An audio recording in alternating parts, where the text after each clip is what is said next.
अरे भाग्यवान, मेरे जूते कहाँ रखे हैं? मुझे बाहर जाने में देर हो रही है। तभी मालती कमरे में आती है। ये रहे आपके जूते। मैं इन्हें साफ करने के लिए ले गई थी। अरे वाह, तुम कितनी समझदार हो। मेरे बिना कुछ कहे ही सारे काम कर देती हो।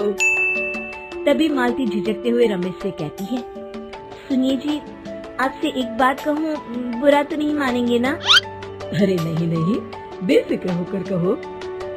शादी से पहले मैं अपने मायके में नौकरी करती थी। मैं चाहती हूँ कि अब मैं फिर से नौकरी करना शुरू कर दूँ।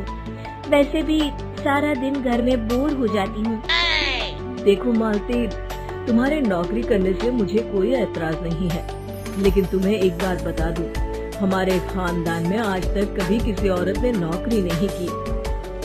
फिर भी एक बार तुम माँ से पूछ कर देखो, अगर वो तुम्हें नौकरी करने की इजाजत दे देती है तो अच्छी बात है।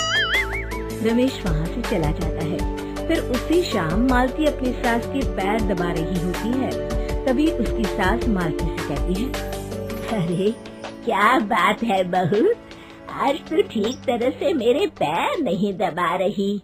किसी ख्याल में खोई पड़ी है क्या? मैं भी तो जानूं आखिर बात क्या है।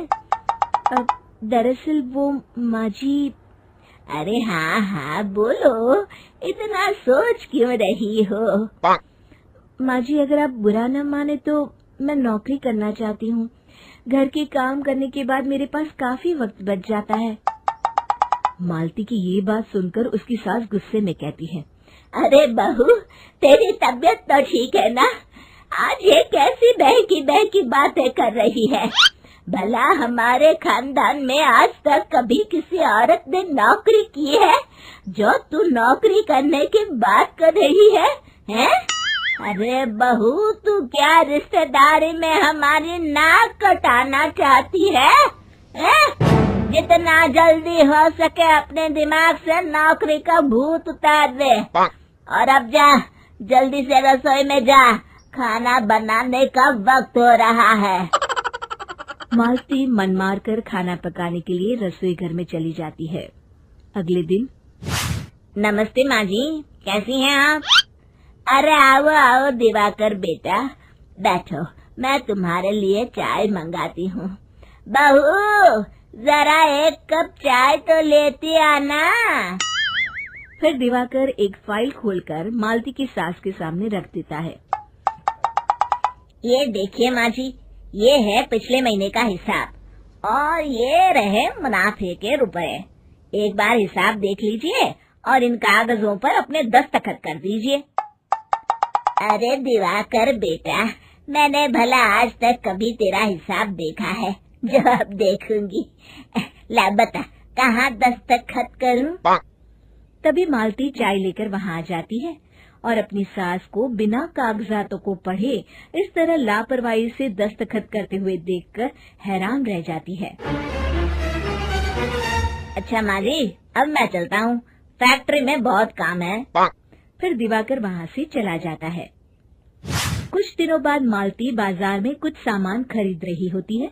तभी एक बूढ़ा आदमी उसे आवाज देता है, अरे मालती बेटी, कैसी हो?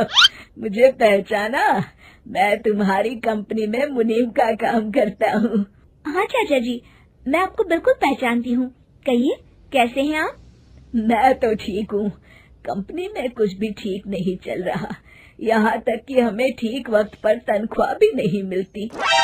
ये आप क्या कह रहे हैं? अब क्या बताऊँ, आप लोग तो कभी हिसाब किताब देखने दफ्तर आते नहीं। मेरी मानो तो एक बार आप लोग दफ्तर आकर सारा हिसाब किताब देख लो, आपको असलियत पता चल जाएगी। अच्छा बेटी, अब मैं चलता हूँ, देर हो रही है। फिर वो बूढ़ा वहाँ से चला जाता है। वहीं दूसरी तरफ मालती घर पहुंचकर अपनी सास को सारी बात बताती है। तभी वहाँ रमेश भी आ जाता है, लेकिन मालती की सास मालती की किसी भी बात पर विश्वास नहीं करती। तभी रमेश कहता है, अरे माँ, बिना आग के कभी धुआं नहीं उठता। जब मालती इतना कह रही है तो हमें एक बार दफ्तर चलकर देख लेना चाहिए। वैसे भी हम लोग काफी दिन से अपने दफ्तर नहीं गए हैं। इस तरह किसी एक आदमी के भरोसे काम छोड़ना मुझे भी ठीक नहीं लगता। अगले दिन वे सभी अपने दफ्तर पहुंचते हैं और सीधे दिवाकर के कैबिन में जाते हैं। अचानक सबको एक साथ देखकर दिवाकर चौंक जाता है। अरे माँ जी, आप सब लोग अचानक यहाँ कैसे आ गए? अगर कुछ काम था तो मुझे एक फोन कर दिया होता, मैं आपके घर आ जाता।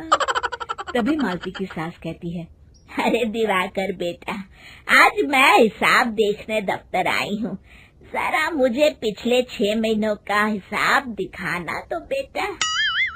दिवाकर घबराते हुए हिसाब की फाइल मालती की सास को देता है। मालती की सास फाइल लेकर मालती को देती है और कहती है, ले बहू, देख ले हिसाब। मालती फाइल को बड़े गौर से देखती है और अगले ही पल उसे सारी गड़बड़ी समझ में आ जाती है। वो अपनी सास से कहती है, माँ जी, मुनीम चाचा बिल्कुल सही कह रहे थे। हमारी कंपनी में पिछले 6 महीनों में जितना मुनाफा हुआ है, हमें उसका आधा पैसा भी नहीं मिला। यूँ समझ लीजिए कि 1 रुपये में सिर्फ चवन्नी ही हमारे हाथों में आई है। मालती की बातें सुनकर मालती की सास गुस्से से दिवाकर को पूछती है, क्यों दिवाकर, मेरी बहू जो कह रही है वो सच है? दिवाकर समझ जाता है आज उसका भांडा फूट चुका है।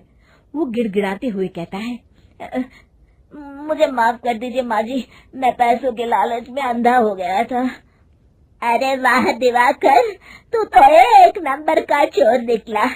इतने दिनों से मैं तुझ पर आंख बंद करके भरोसा करती रही और तू मुझे ही चुना लगाता रहा। अभी के अभी निकल यहाँ से और दोबारा अपनी शक्ल मत दिखाना। दिवाकर वहाँ से भाग जाता है।